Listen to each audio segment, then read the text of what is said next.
All right, so we have a lot of interesting things happening in the market this week, and I am wondering if I need to change or update my views on some of the earlier videos that have come out. But of course, I'll probably get into that another time. Today, I want to talk about something that came across our news feed yesterday in terms of this news about Jamaica Broilers. Now, if you checked out my earlier video this week, I had just taken off Jamaica Broilers off my stocks to watch list. So then, of course, because I removed them and then I saw this article, I saw their report about losing or reporting a net loss of $1.15 billion. It warranted some inspection, right? So I checked out the report, and because of course of how it looked, I was waiting for some articles. Of course, I heard some things unofficially. The unofficial things I can't speak about, unfortunately, because I don't like to speculate. So if it's not, or use information that's not publicly known, right? That wouldn't be a fair analysis, right? So I factor that in. And so I'm going to look at their Q3 report, which is where they reported the loss. And then I watched the Mayberry Investor Forum that they did today. And of course, there's an article by David Rose that we're going to go through. And then, of course, as usual, we'll talk about any other market activities that make sense. And I do want to talk about some of the business side as well, because I think this Jamaica Broilers information kind of presents an interesting dynamic or perspective on business, right? So I'll talk about that for a little bit. So, thanks for joining me as usual. And sorry for the late start. If you're watching this on a replay, that won't matter to you, but those who are here live, we've been doing this little, back and forth. All right. So let me present my screen here.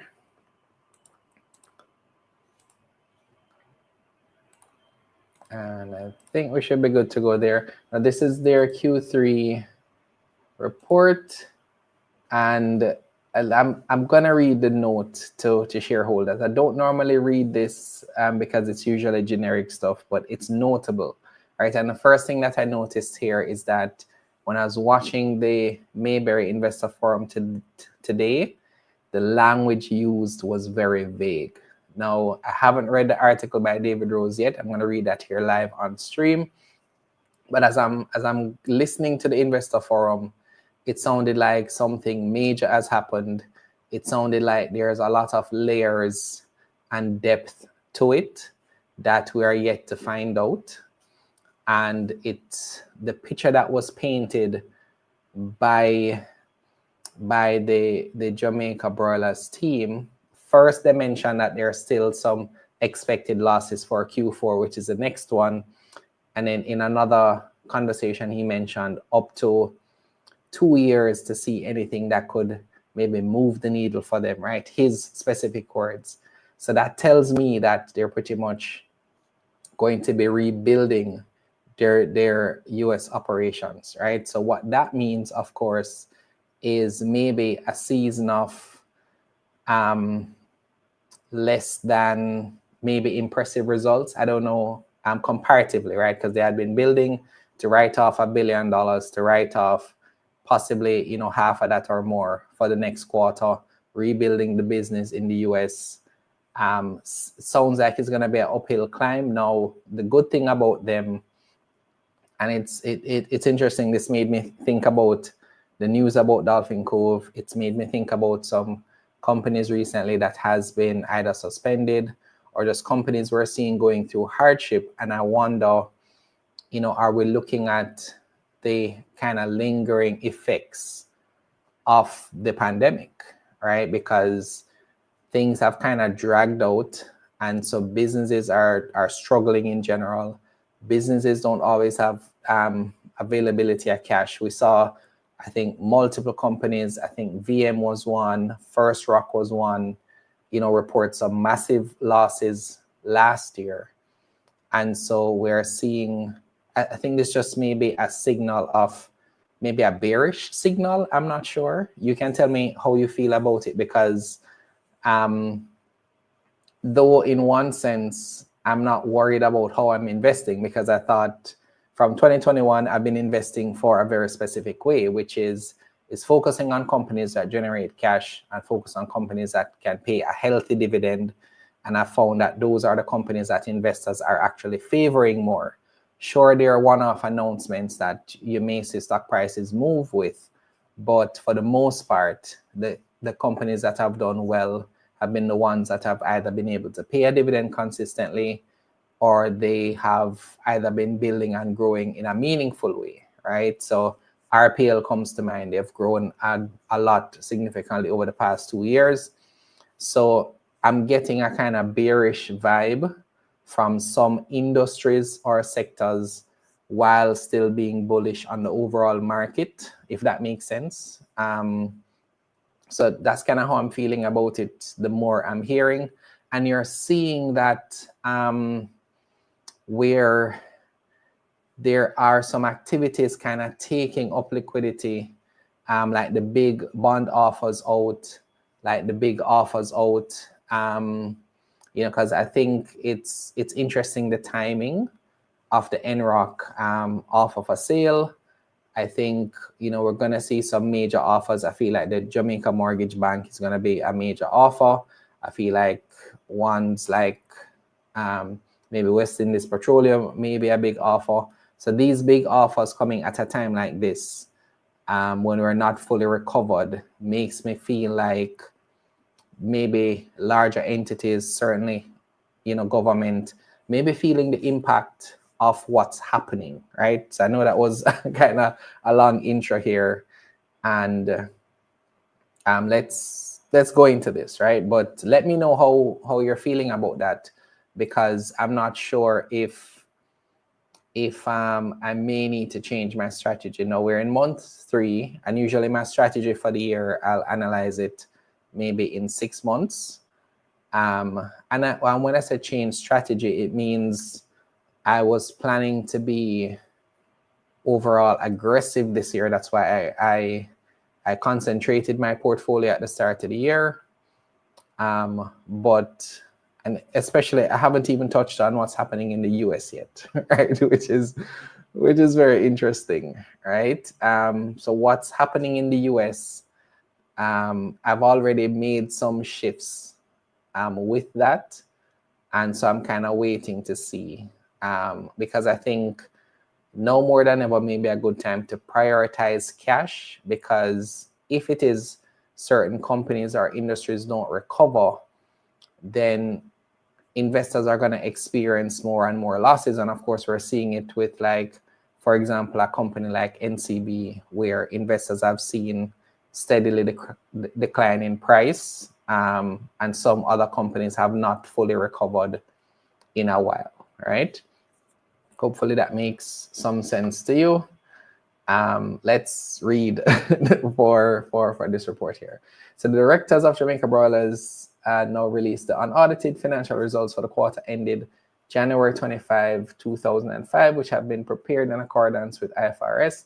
The group produced a net loss attributable to shareholders of 1.1 billion for the quarter ended same period that we're reading for, compared to net profit of 1.3 billion achieved the corresponding quarter last year.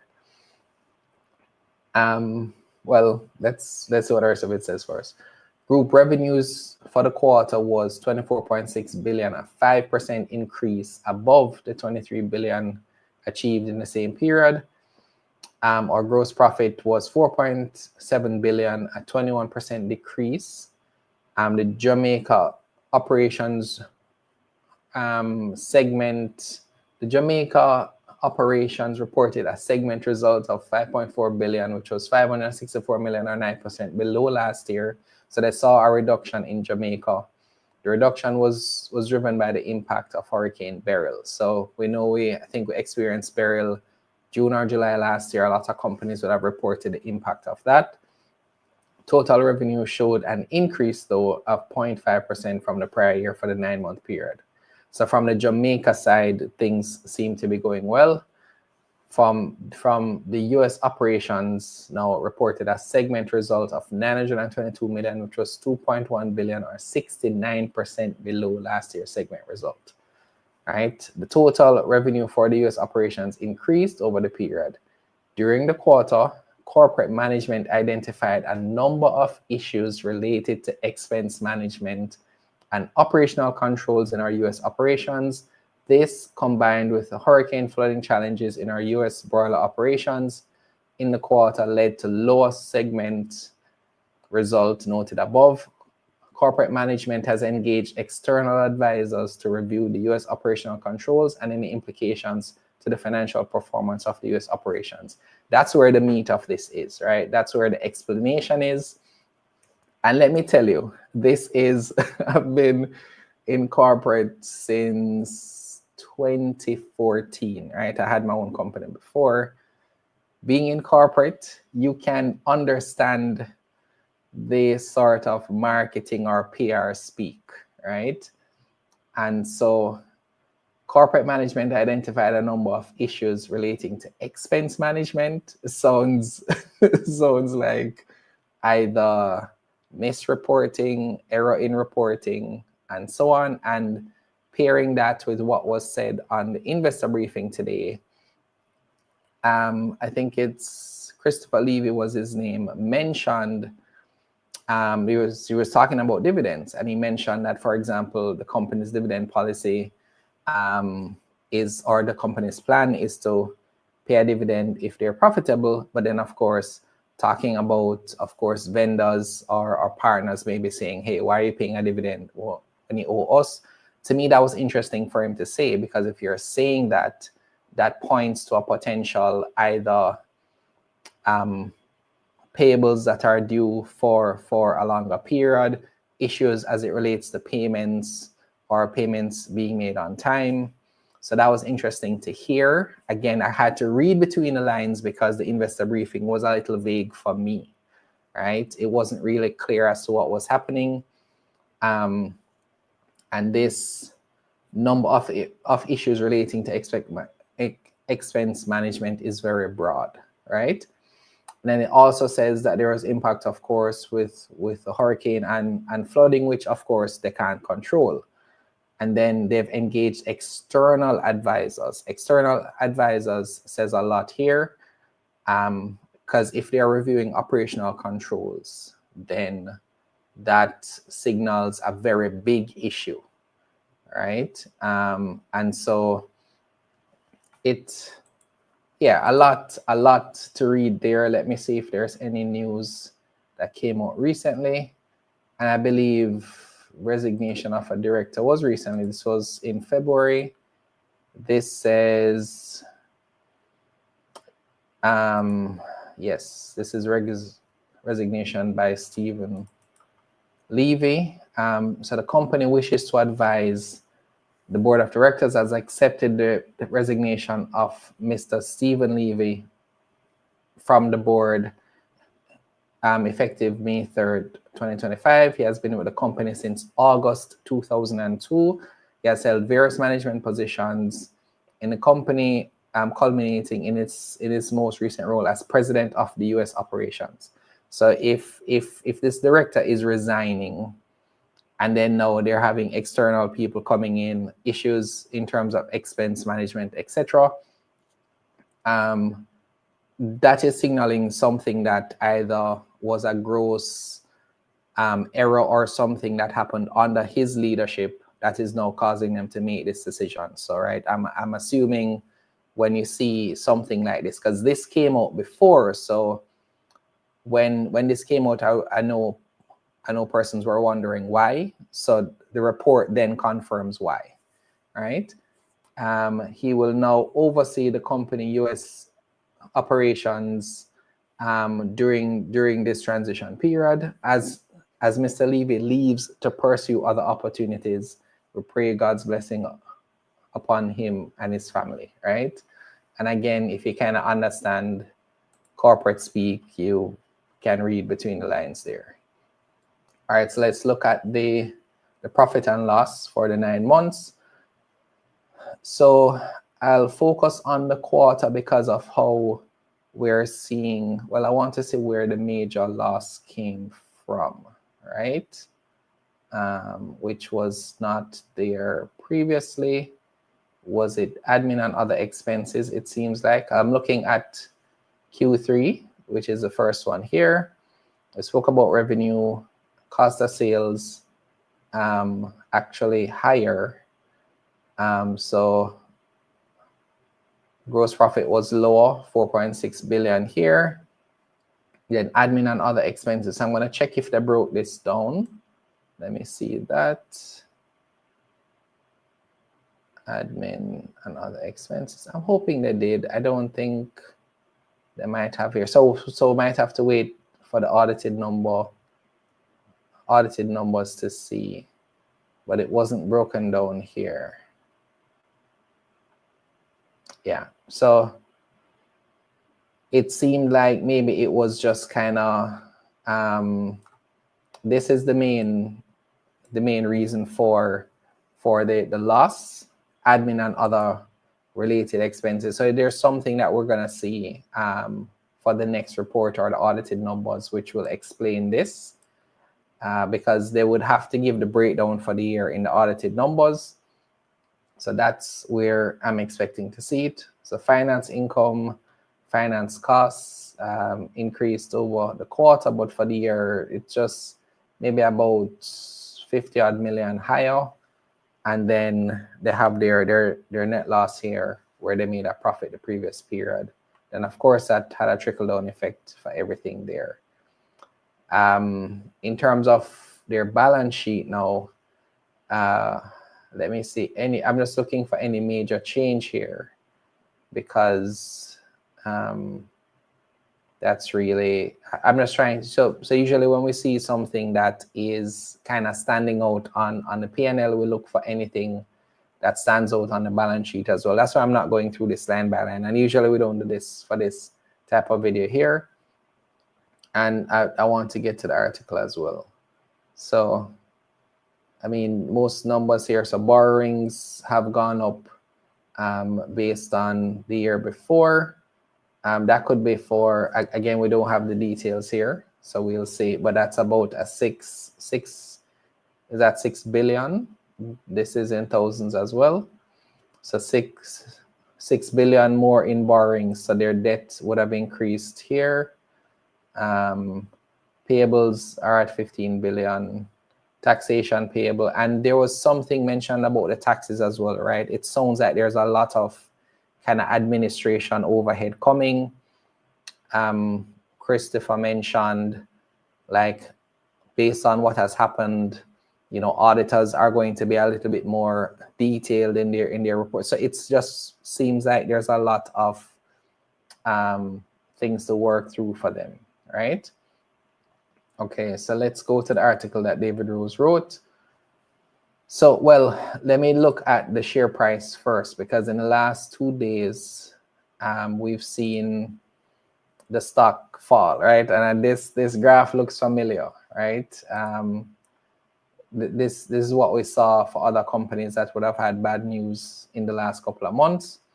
So the news, I believe, came out on Wednesday, or was it Thursday? I don't remember. But we've seen it go from 34 to 28 in 2 days. So that's a total of, let's say it's down 20%, well, 18% week to date, down 21% total year to date. And in the last 52 weeks, it's been up as much as $42. And with what they're saying, so this, bearing in mind, they're mentioning a difficult Q4. They're mentioning maybe a 2-year time period for anything that may be impactful in terms of moving the needle. And it sounds like they're pretty much trying to rebuild the US operations of the business. And I remember the impact, for example, when they had to close down the Haiti operations a few years ago. And it also made me think about, for example, a company like Dollar, who was in Guyana, decided to focus on Jamaica. And it sounds like what Christopher Levy was saying is that their focus is going to be on Jamaica, which is interesting. Again, I don't know if this is just an impact of the time, but some companies seem to be shifting their focus to Jamaica, whereas it was like almost a great thing to say, hey, we have income outside of Jamaica, we're growing the business outside of Jamaica. Some companies are focusing now on Jamaica only, and I can't help but think that it's maybe a sign of the time or a sign of just things that may happen again or impact companies that have operations outside of Jamaica. I did also think about a company like maybe Tropical that have their California acquisition for Rose batteries, but then it's a different team. So whereas with Jamaica Broilers, it was an extension. In Tropical's case, this was an acquisition.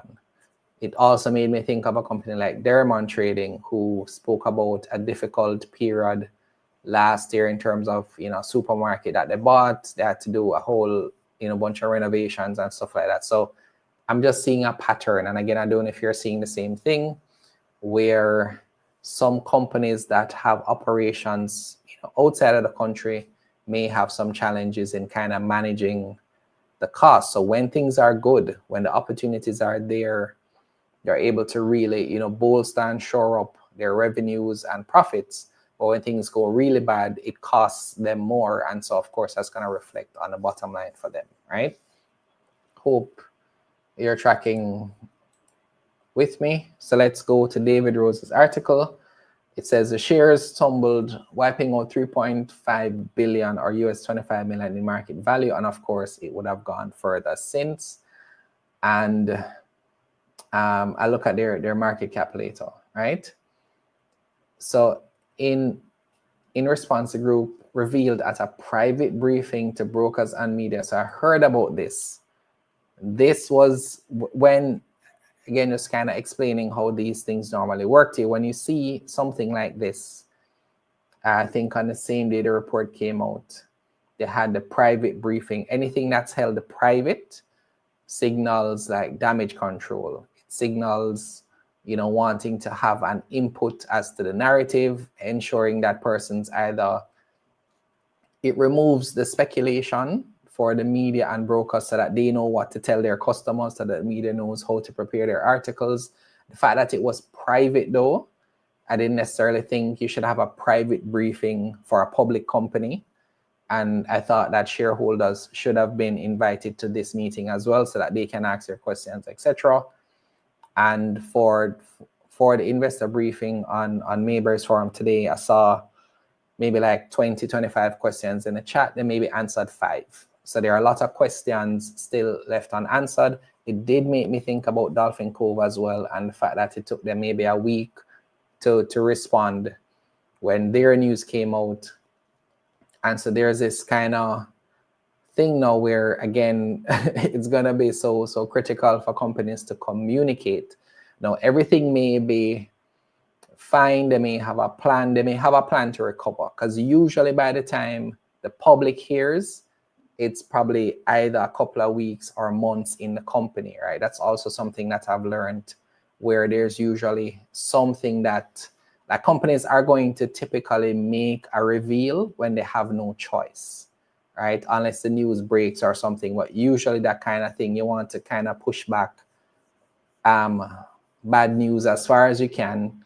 And certainly even sometimes for good news as well, you'll see where companies try to be like strategic with the timing.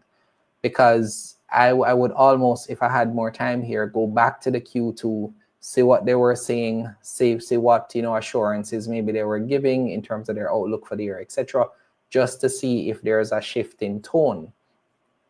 Because if whatever issues they're facing was found out in Q2, then maybe the tone would have already started to change, as opposed to Q1, right? Because again, if you learn to see what the companies say, because of course, the companies are going to do their best to be honest while not divulging more than they need to.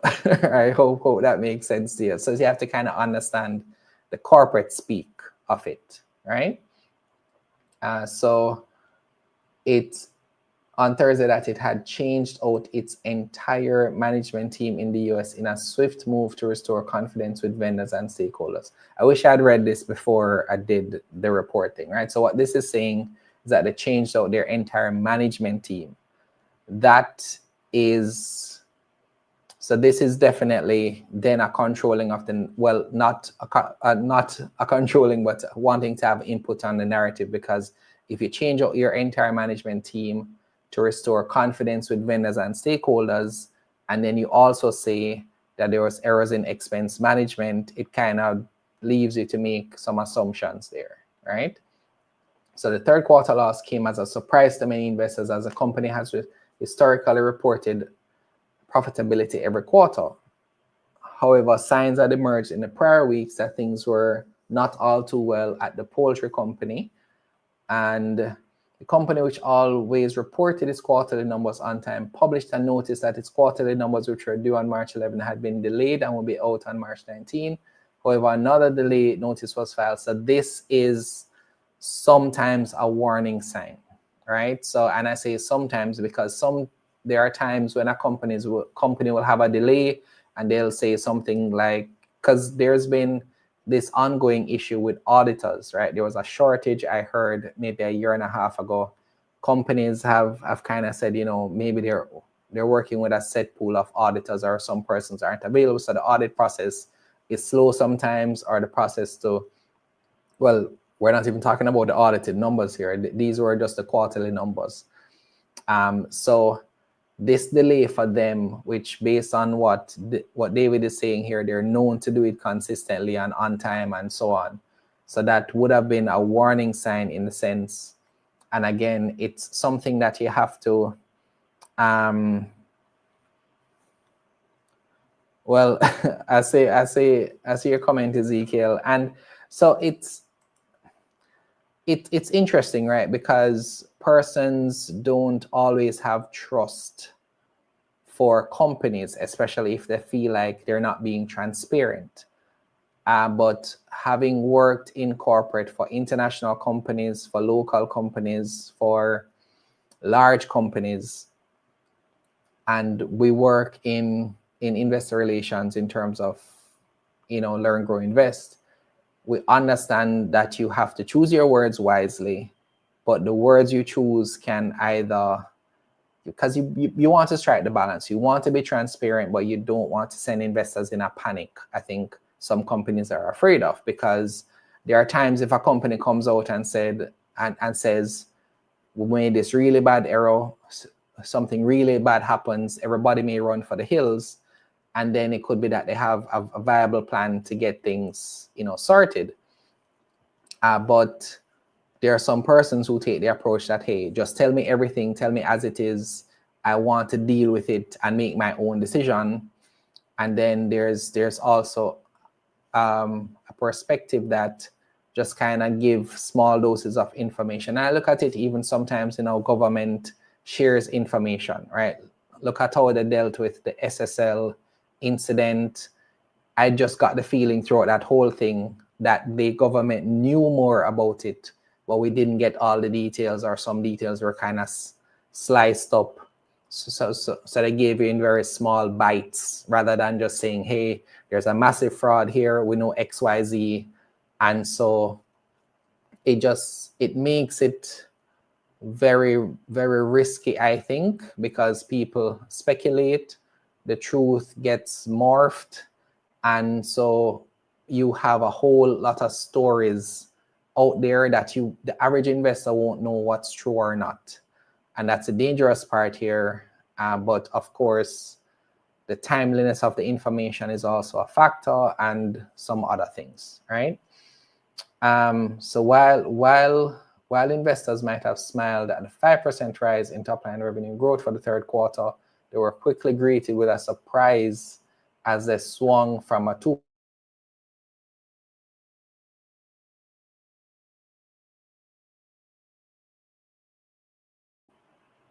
All right, so I think my connection just freezing about 5 minutes ago, so I'm gonna have to edit that out. But it seems okay for me.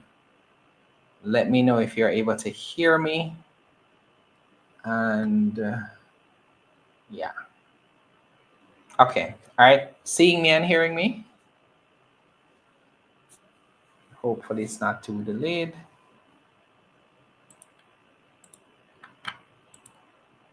Okay. All right. Awesome. Thank you for your patience, guys. I apologize.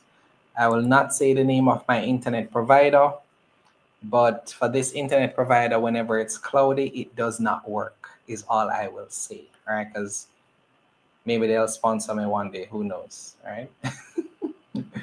All right. So what I was saying, I believe, is that yeah, we're talking about right corporate speak, right? Because based on the comment that Ezekiel had, and it's just something that I've seen, right, where companies try to toe the line, and it's clear usually when companies are being transparent. Now, I believe just based on what we've seen, it's something significant, right? So if you have to replace your entire management team, then it means it's either it's giving me like a vibe for like a SSL type of thing where maybe there's some fraudulent behavior, because you're not gonna just replace an entire management team if you had a loss, right? Because companies lose money, things happen, right? And it says expense management. It kind of saying that there's something there, right? Mismanagement, negligence, something, right? If it is that happens, then a company can't say, well, John Brown did this and John Brown did that, because the question is going to come, how did he let that happen? What were the controls in place? What happened here? What happened there? What I've found is that sometimes what companies do is they let some time pass. So 3 months, 6 months, maybe a year, and then they'll say, we've recovered from the fraudulent activity that took place. Or you may see an article pop out of nowhere that says, company A would have, recovered from the fraud where an employee stole X amount of money, and so on and so forth. That's kind of what it's giving me, the impression that it's happening. But so that is kind of my take on it, where I've seen companies kind of try to navigate that line. And the truth is, for the work we do in investor relations, for the companies that we work with, what we say is you want to be as honest and transparent as possible. And what we try to do is help them to prepare for what the responses may be from an investor. So if it is that something bad has happened, then we can say, okay, an investor may ask you this, because of course we have our community, we understand, and as investors, we understand what people are looking for, which is why I think we're so suited to help companies in the way that we do.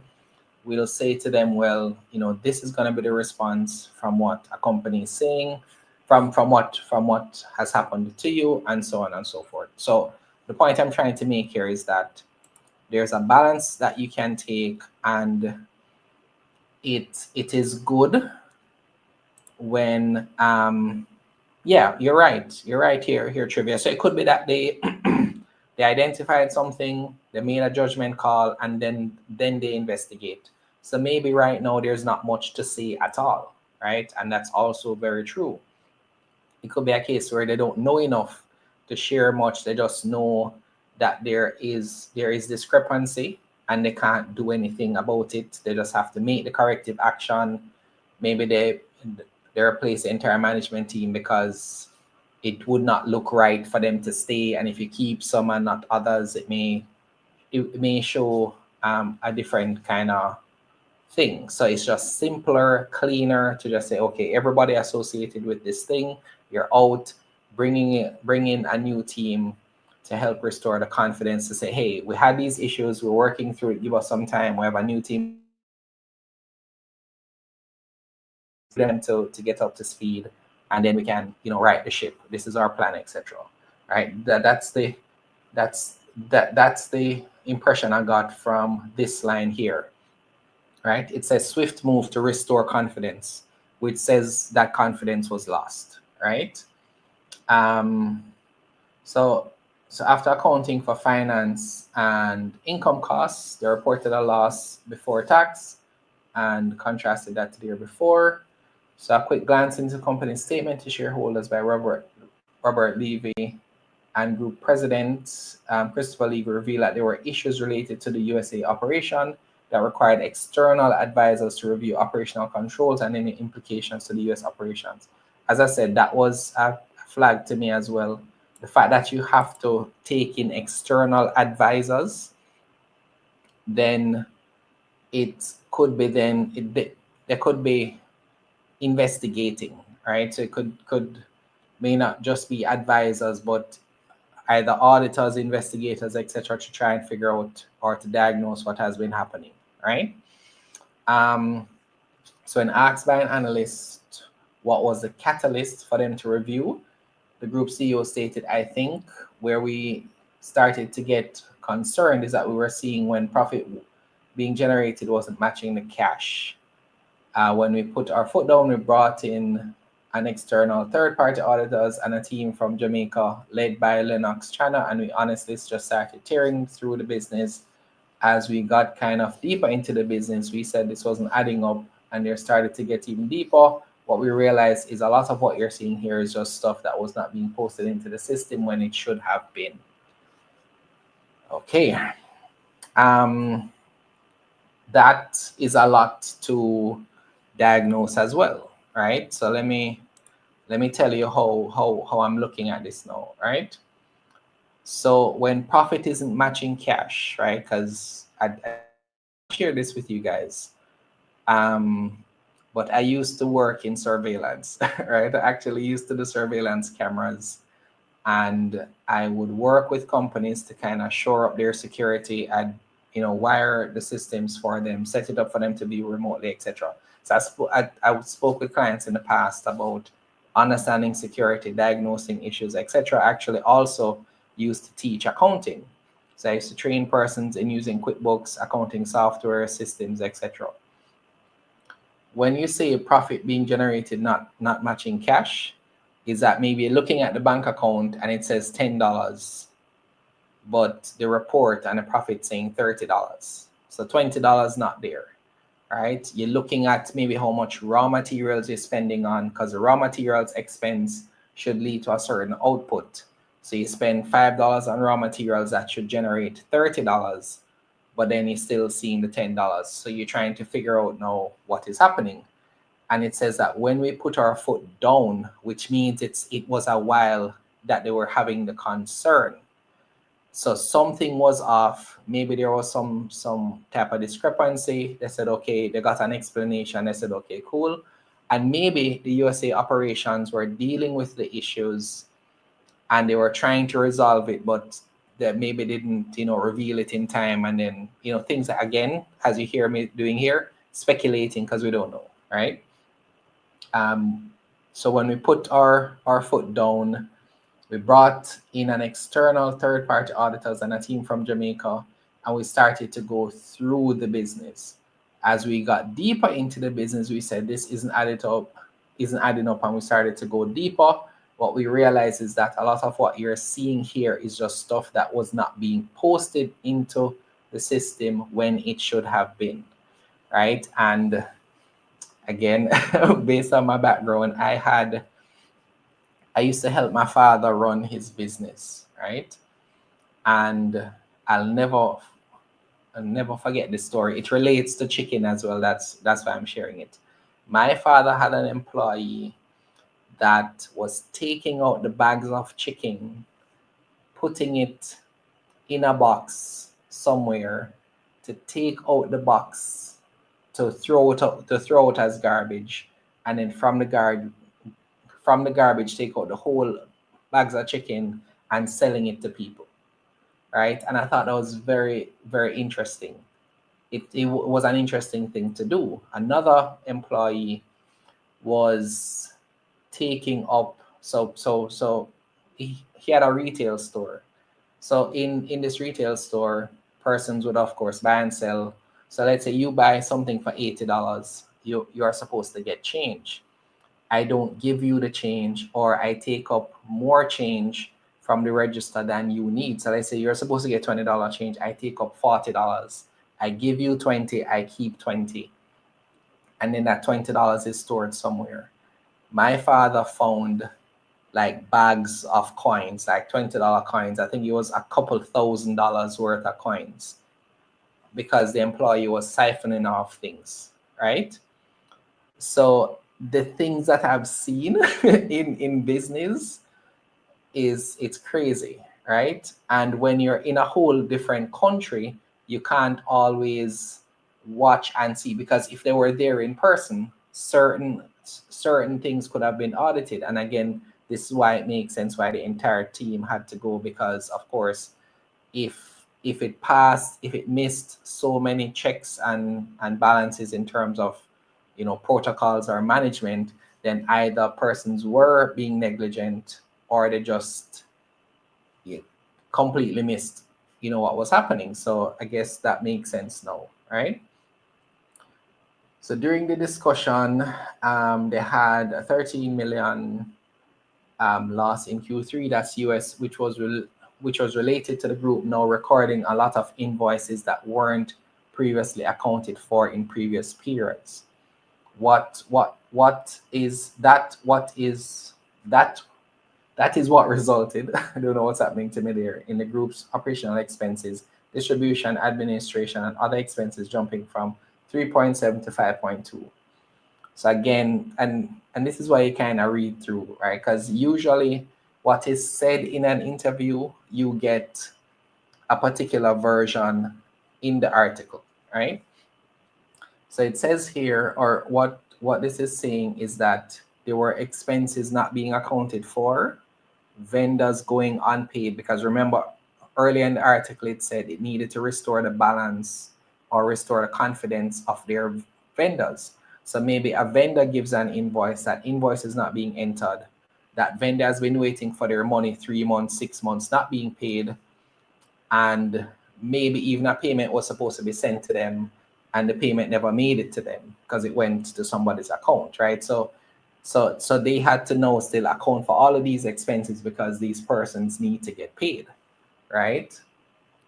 And it's okay. Okay. So I guess you understand how that goes, right? So apart from these unaccounted expenses, there was a dip in US chicken prices. So what this is saying, apart from all the operational stuff, there was actually an issue in the market and industry overall, right? Which went from $1.80 US to as low as $1.15. There were also significant weather events which affected it. So on top of the internal issues, there were external factors as well, which is again why it makes sense, right? So due to all of these developments, they separated themselves from the entire management team from January 2025. So this decision was made in January 2025. This is the end of March, right? That's when you're finding out. And the director resignation was, I believe, February. This was February 28th, right? So they had a good amount of time to kind of, prepare to report. So this has been happening.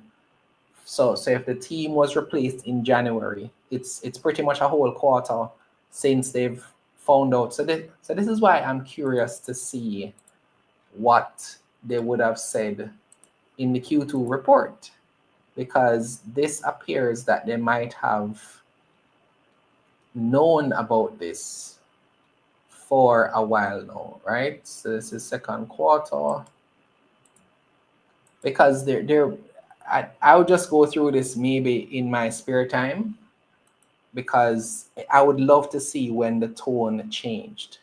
Because if they replaced the management team in 2025, backtrack, they would have done a deep dive into the business, backtrack, they had some concerns, but so this could have pretty much been happening the entire financial year.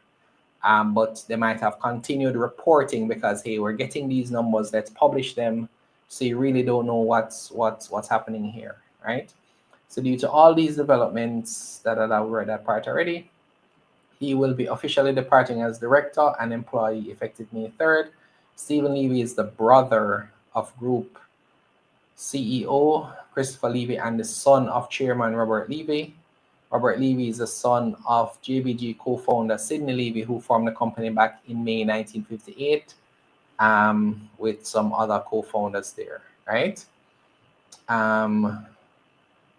This is, okay. So, man, there's so much here. There's so much here, right? There's so much here. So Jamaica Broilers prides itself on treating vendors correctly. When we saw more and more that, what we saw more and more was that the vendor relationship in the US was impacting us here in Jamaica. It raised concerns in addition to the cash and movements of profits that just wasn't kind of in line.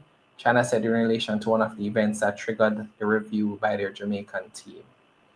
All right, and they're now working to improve the relationship after recent events. They are externally audited by PwC, which will review the group whose financial year ends on May 3rd. I guess that's why that's the date for the resignation. And Christopher Levy declined to give additional comment on possible restatements as to his prior audited numbers. That is what I was looking to see on, right? Because that they pretty much are now going to have to restate some things. It's going to be a very interesting time. So now this makes sense to me why he gave like that 2-year timeline, right? In terms of something to move the needle, because the extent of the damage is probably not yet fully realized, and relationships might have been, irrevocably damaged. Clients might have been impacted as well. There may be skeletons there that they need to deal with, and so, yeah.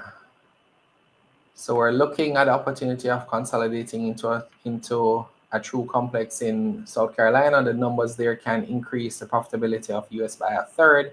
It's significant, but before we get to that step, we're going to form the foundation that we're going to make a move.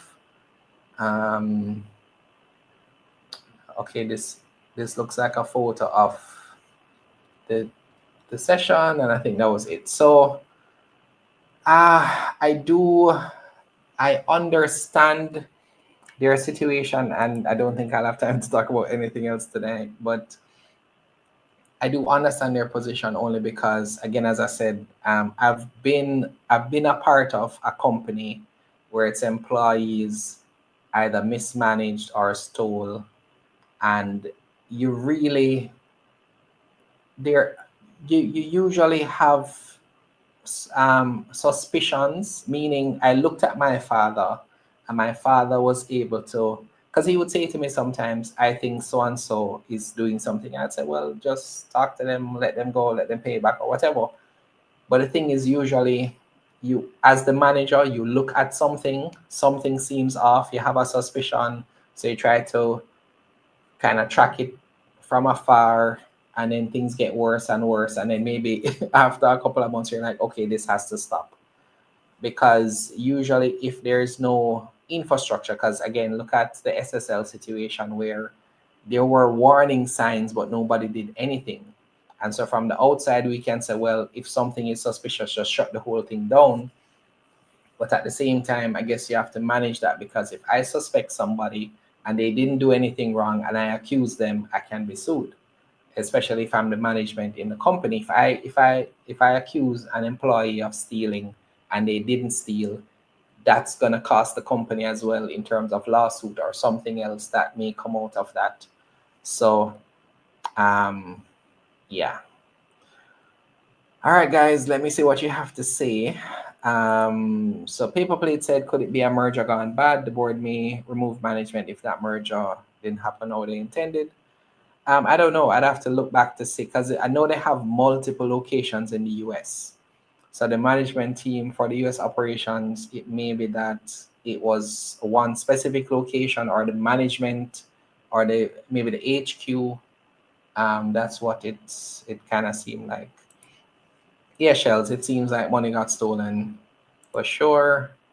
I'm waiting for this to go to 26 or lower. So supervillain, based on everything I just said, now again, I don't like to do price predictions here on our channel because I think that's dangerous and I don't want persons to make any decisions or say Jermaine said XYZ. But based on everything I just said, I think $26 is high based on what is going to happen for them, because I don't know if they're going to be reporting a profit the next quarter. I don't know if their audited numbers may come out and they have to restate some past report that showed a profit that was really a loss, or they have to write off some significant debts. We don't know, right? So I think $26 because the current price is 28.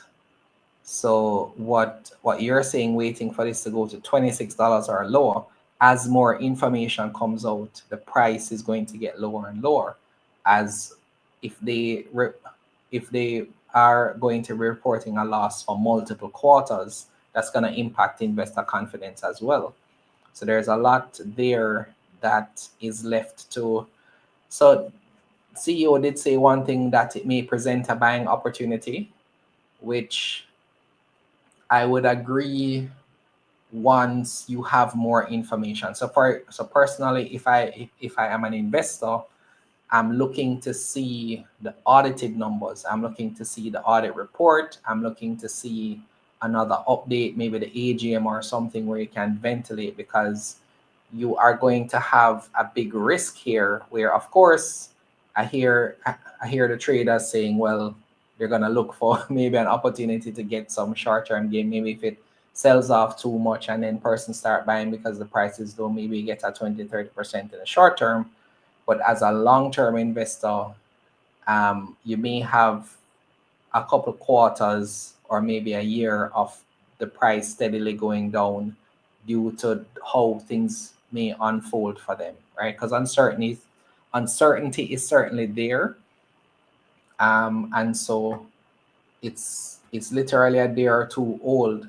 So this initial reaction, we don't know how long investors are willing to wait it out, because this is 93,000, that's 200,000 shares of 1.19 billion shares. So there's a lot of shares out there, right? Listen, I heard a friend say they were going to start an egg farm and I'm like, it may be the right time. It may be the right time. Management or family, they had to know. I don't agree here, because as the manager, so remember the CEO, if he's the CEO of the US operations or the manager of the US operations, he's looking at reports. He's maybe having certain meetings with maybe key partners, clients, etc. But you don't manage the day to day. And so it might have been brought to their attention. And in this case, right, it could very well be that they knew exactly who did it, but as the person managing the company where such a gross error occurred, it would not have looked right. Because imagine if he stayed, shareholders wouldn't be happy, partners wouldn't be happy, because they would be pointing the finger at him constantly. So from an optics perspective, it makes sense to say, okay, you have to move on, even if it was not his fault at all. It's just what is done usually in these cases, right? Well, Ezekiel, send me some of those stories. I'm interested. I agree here, Starlink. Supervillain says $26 is way too high. This is probably the tip of the bad news iceberg.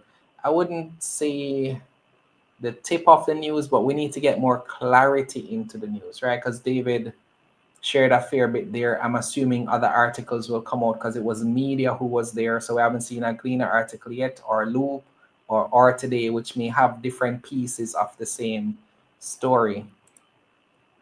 Exactly. I wouldn't touch it until more clarity. And it's interesting because I'm really thinking about this story and Dolphin Cove's story, because and I haven't seen Sean in the chat, but I think about Dolphin Cove here only because of the news that happened and the impact to the stock price. Now, in Dolphin Cove's case, and I thought the outlook for Jamaica in terms of Dolphin Cove was still promising, because so we're in this case for Jamaica Broilers, the US operations were consolidated in terms of the reporting. For Dolphin Cove Jamaica, even though they're a part of the group, their reporting was always separate. So it's not like anything that the US operations did for World Dolphin World Discovery or something like that. It's not like what they do is gonna appear on the balance sheet for Jamaica. So I thought that was separate in terms of, sure, they filed bankruptcy, but the Jamaica operation, for what we could tell based on the last report we seen, was healthy. Dolphin Co's report is due Monday, so I'm really waiting to see what that report says, because if that report is good, then I think that will restore some investor confidence. The report better not be delayed because the price has already started to trickle down already. And if the report does come out and it's not good, then investors are gonna start to maybe sell down again. It's been inching down because of this same thing, right? So the company did release a statement, but there's been no report to help build investors' confidence, right? So that's how it works. So the longer there is silence, and this report has come out now for Q3, it may be another 3 months, another 4 months, 5 months before you hear anything from the company, and investors may get slowly impatient, and so the price just goes down and down and down.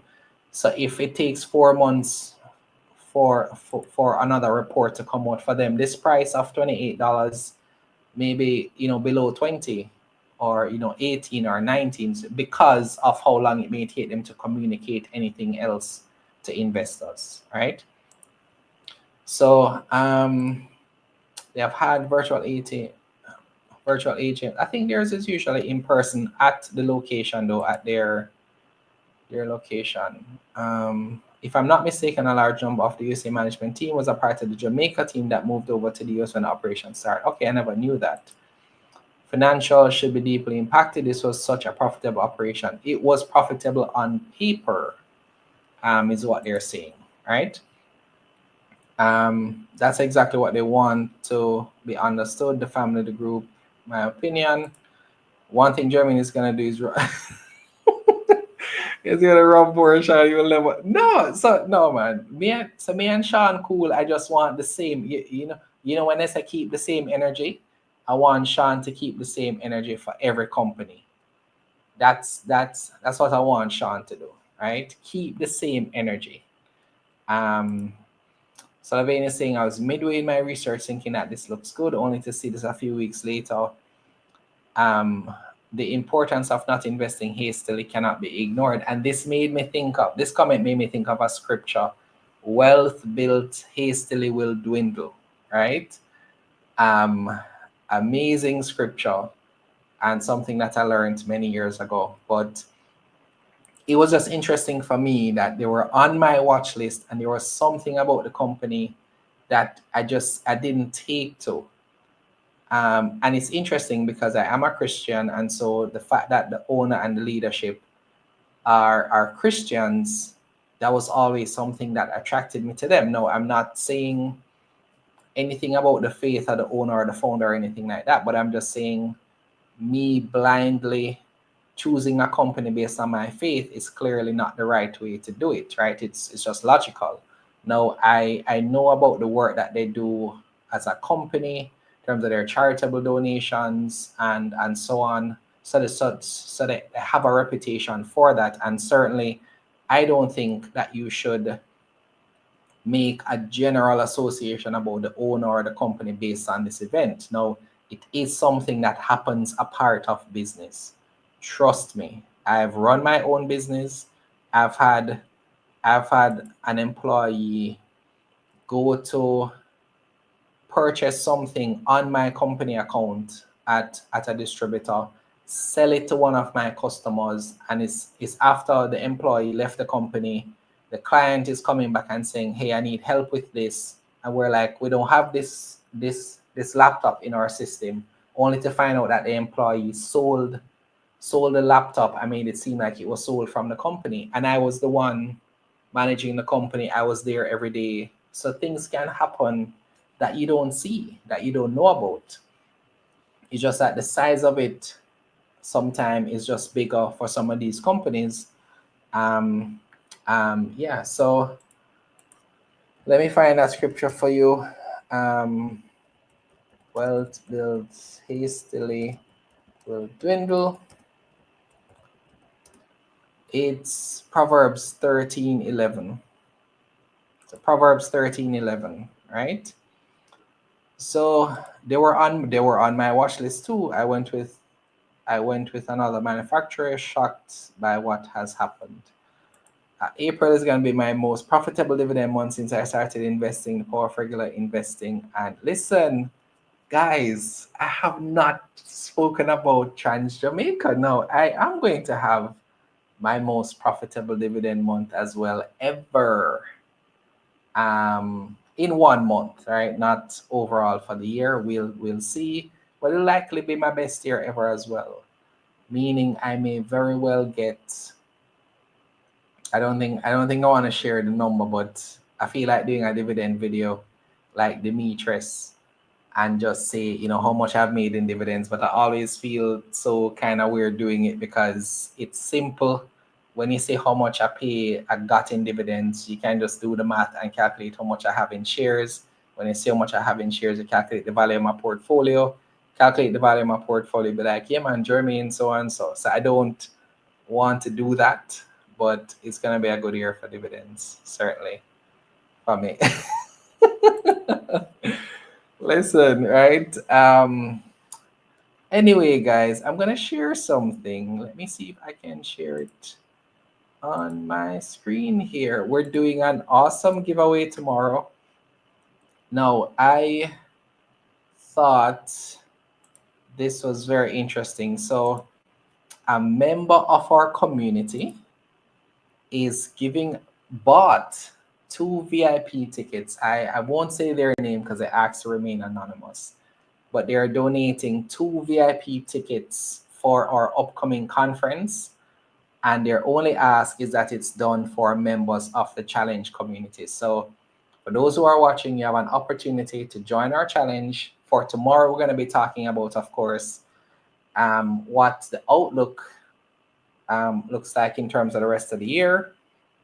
We're going to be talking about, how to prepare your portfolio for maybe, I think I had a plan, but I think I'm gonna talk about, for example, how to adjust to maybe different movements in the market, how to take profit, how to reinvest your proceeds from that profit, and just overall, I think I want to have a portfolio conversation tomorrow.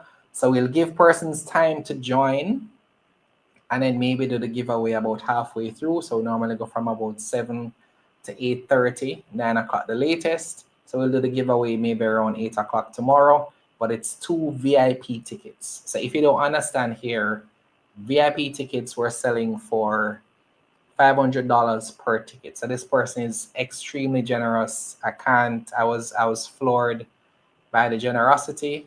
And so persons who are watching, you have the opportunity to be a part of our monthly investment challenge to see what it's like, right? So some persons will try it for a month or two, see if they like it, and maybe they'll pay for the entire year, right? So I wanted to do this invite for you. And so, yeah, so I can use ranges for sure. I'll say it's between $0 and $5 million. That's the amount of dividend I'm looking at. Hopefully that range was helpful. So someone sold 100 million shares Trans Jamaica today. That's rather curious with the dividend approach. Yeah, I'm like, you couldn't wait 3 days? Like, I mean, 100 million shares is how much, right? $4, that's what, 4 billion? Is that right? Sometimes I don't understand how to do this.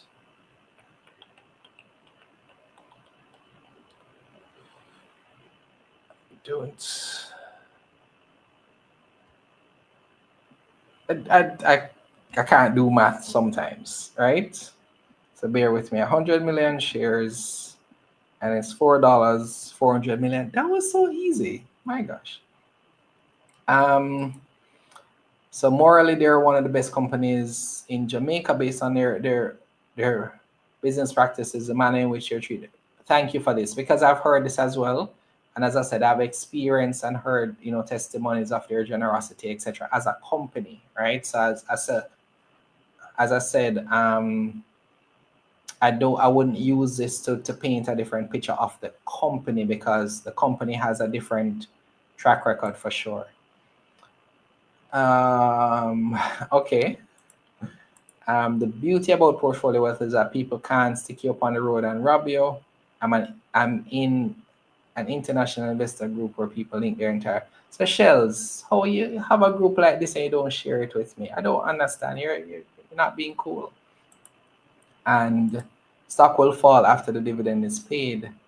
Oh, so you're thinking they wanted to come out at a higher price, and they're thinking that if they wait till after the dividend is, but clearly 100 million shares was not. Oh, maybe the person they're selling it to wanted to buy it before the dividend, because if you're selling 100 million shares, you're not selling that in the queue. It's an arranged trade, so that makes sense. Who would have 100 million shares though? Is the question. That must be. I have my suspicions, but I won't call any names, right?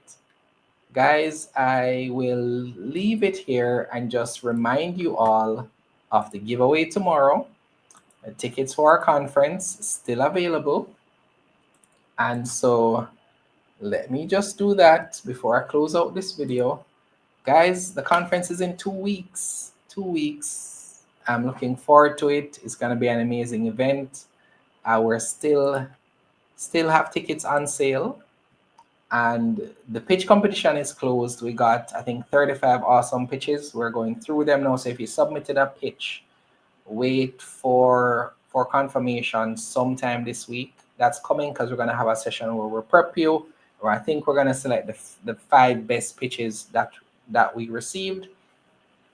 And yeah, it's amazing, right? So just going through the schedule quickly. On day 1, we're going to start registration at 5 p.m.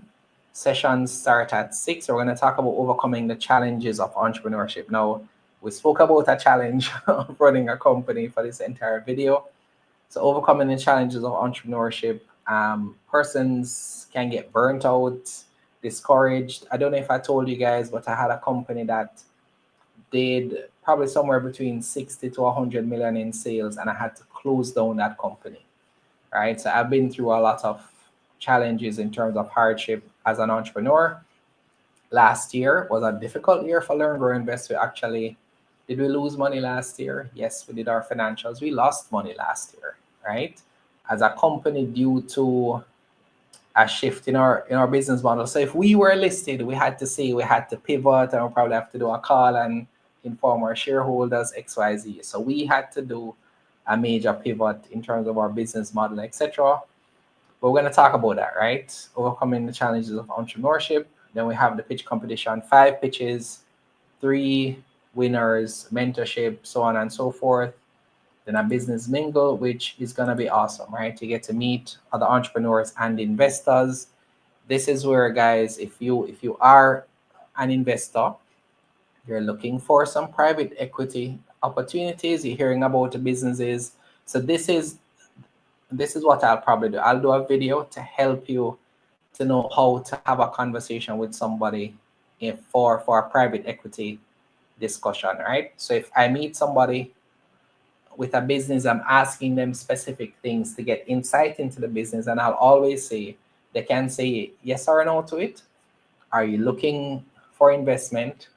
How much are you looking for? And are you interested right now, right? Because somebody may say, hey, I want some capital, but they're not ready because they have to prepare their business to receive that capital, right? And that's one of the things I'll be talking about on day 2. Using your business as a vehicle for investing is my topic. So I'll be talking about that. So this will be insightful for investors and entrepreneurs. So if you have an idea, you want to get funding for that idea, you can check out my presentation. If you're an entrepreneur hoping to receive investment, this session is for you. If you're an investor wanting to know how to invest in companies, this can help you as well. We're going to talk about leadership for entrepreneurs, coaching and mentorship. So I've been able to help coach businesses, etc. So I've seen it work both sides. I've been coached, I'm coaching as well.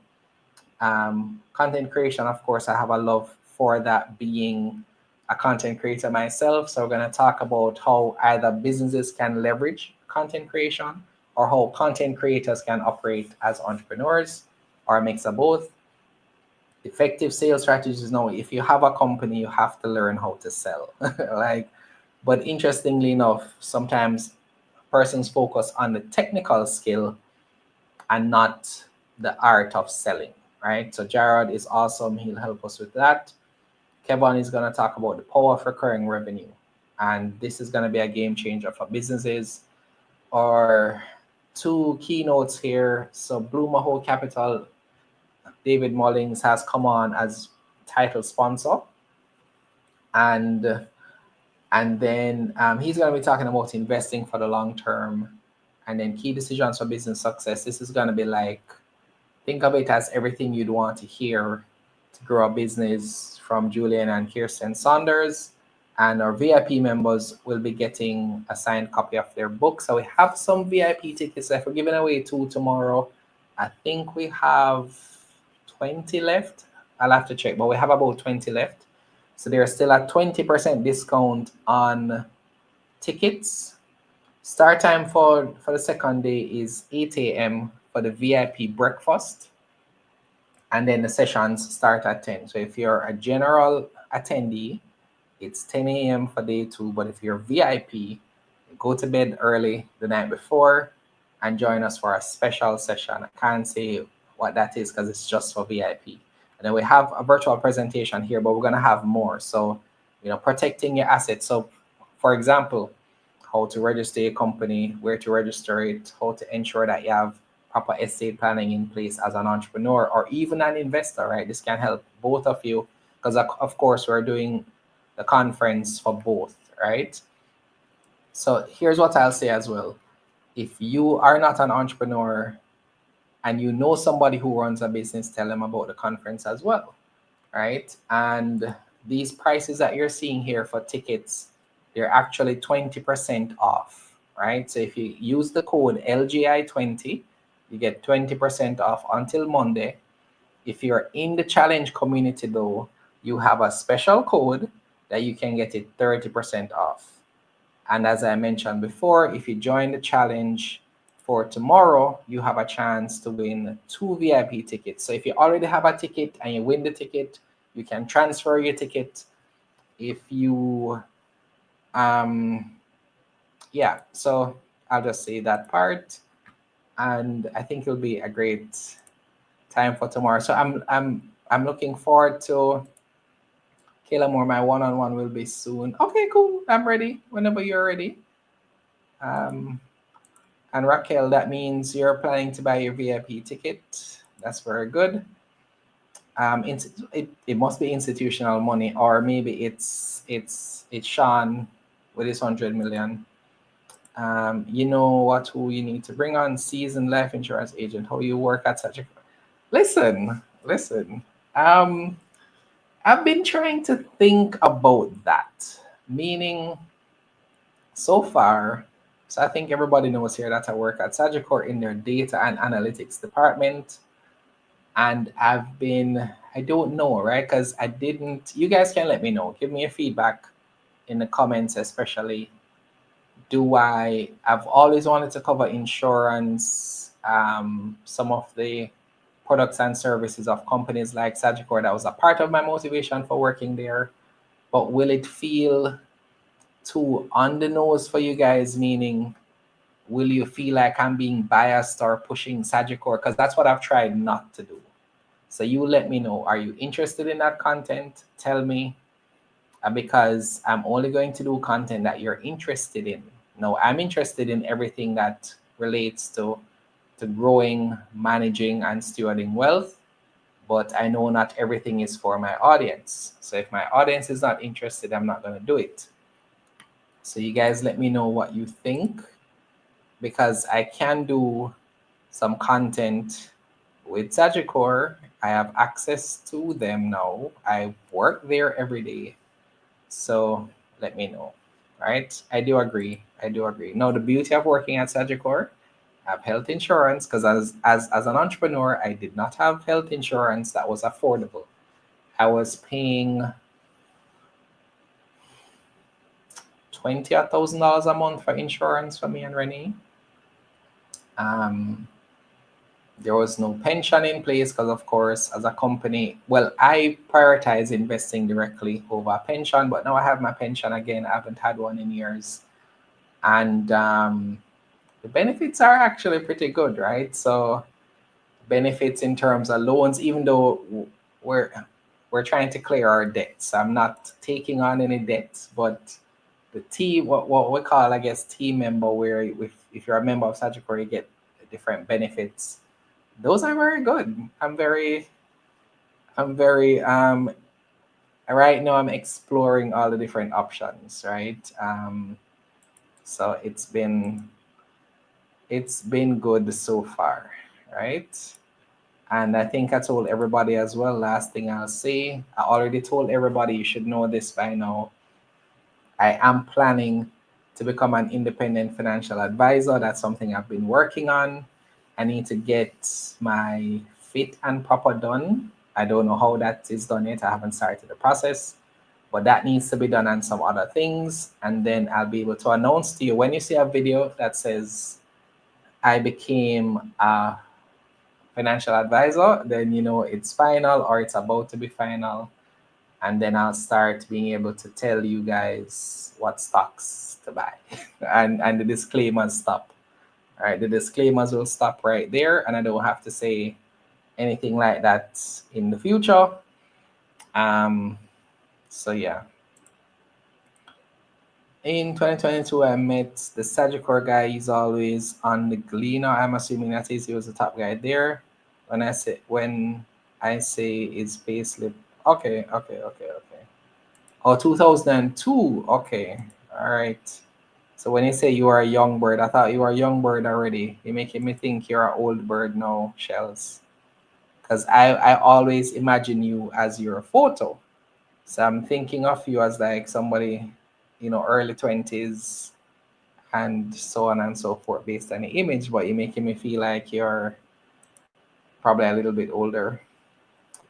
All right, final call to action for everybody. You can join our community group, right? So we have in the spirit of our conference, we created a group called Grow Your Wealth Conference. This group will be closed out after the conference, but we have all the discount codes here for those who are in the community. Any updates re the conference, any questions you have, you can ask it there. We have our usual JSE stock market group, which I posted about the Mayberry investor briefing for Jamaica Broilers here. We talk about different things here. So usually you see it in the group before I do a video about it, right?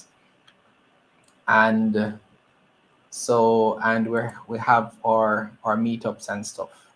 So we are going to have a challenge meeting tomorrow, which I mentioned already, and you'll have the benefit of the different things for being a member of the community. The link is in the description. So paper plate, am I getting accredited from the US or Jamaica? Both. So I'm going to do Jamaica first because that's where most of my clients are. But I do plan to become a financial planner, at least for the US, possibly a financial advisor. But what I was told is that in Jamaica, I won't be able to get a job in the US. I'd have to live in the US to get a job as a financial advisor. Or I'm not sure if I can become an independent financial advisor in the US while based in Jamaica. That's not likely to happen. All right. So if any company is watching that wants to give me a job as a financial advisor for me to get some experience, I'll consider that. I'm also looking at some potential opportunities there, but we'll see, because usually financial advisors for companies, from my understanding, don't get paid well. So I'm not sure I'm willing to take a downgrade in salary at this point. You'd have to get your CFA. Okay, so no, thank you. I don't think I need that to help my clients the way that I want to help them. So that may have to wait. All right, so I've shared, and well, I'm a Messi fan. Do I like Argentina? Nah, I'm a Brazil team fan, and that's because my mother loved Brazil. It's not me. I'm not a football guy. I'm a basketball guy. So I grew up liking the Chicago Bulls, and then um, like the Derrick Rose version of the Chicago Bulls, but they could never seem to beat the Cavs. And then we moved from the Chicago Bulls to being OKC fans. And then they got swept, I think, in the finals by the Miami Heat. And then I moved on to Golden State. So before Steph Curry became Steph Curry, I was a fan, and then of course they went on to win. And um, what do you mean? So what's wrong with what I said? If there's any company that wants to provide me with an opportunity, maybe I've looked at opportunities within Sagicor already. Have you thought about that, Shells? Um, so yeah, man, I'm kidding. I wouldn't. I like working at Sagicor. I think that there are some great opportunities there. I do like what the company stands for. So yeah, I'm not a wagonist, guys. No, I'm not. I'm not. I'm not. I'm not. All right, guys, I'm gonna go. I'm rambling now. So I'll see you guys again soon. See you guys in the challenge tomorrow. Um, listen to me. So Monte Ellis was traded out before they won, and persons were talking whether or not they should have traded Steph Curry, because the team pretty much said they're gonna start, investing in Steph Curry. That's when they traded Iguodala from the 76ers to the team. That's when they fired Mark Jackson, and Steve Kerr became the coach. And that's the year that Steph Curry was first awarded MVP. That's when they met the Cavs in the finals. Though people will say, Kyrie got injured, Kevin Love got injured, so it was LeBron and the B team versus Steph. But then I also say they weren't the Splash Brothers yet in terms of the big goal and say that we know with Kevin Durant. So it was still a fair fight. And so, yeah, man, I know Golden State very well. I know Golden State very well. Guys, come on. That's not fair. That's not fair. So before Steph, there was what do you call it? There was the We Believe Warriors with Baron Davis, who's doing a podcast with Draymond Green right now. And what do you call it? I can't remember that guy's name, but I remember Baron. The earlier Warriors teams won nothing. Right? They won like 20 games per season. So they won't. Absolutely not. Absolutely not. I am an anti LeBron person. I do not believe so I liked the Heat for a brief window, but then LeBron flops so much.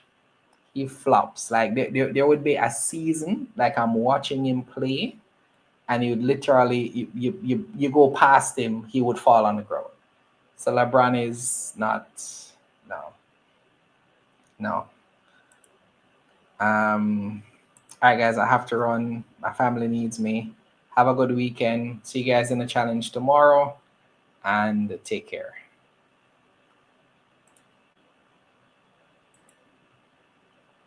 Oh no, I have to comment on this. I watch First Take every day, right? Stephen A is quite dramatic, but yeah. Learning is the key to successful investing, and who doesn't want to invest in some way? Here at L.E.A.R.N Grow Invest, we focus on financial education, all with the aim of sharing our knowledge on personal finance, investing, and building wealth. We do this on the foundation of our faith in God. If a more holistic approach is what you need, check out our Grow Faith-based financial coaching program.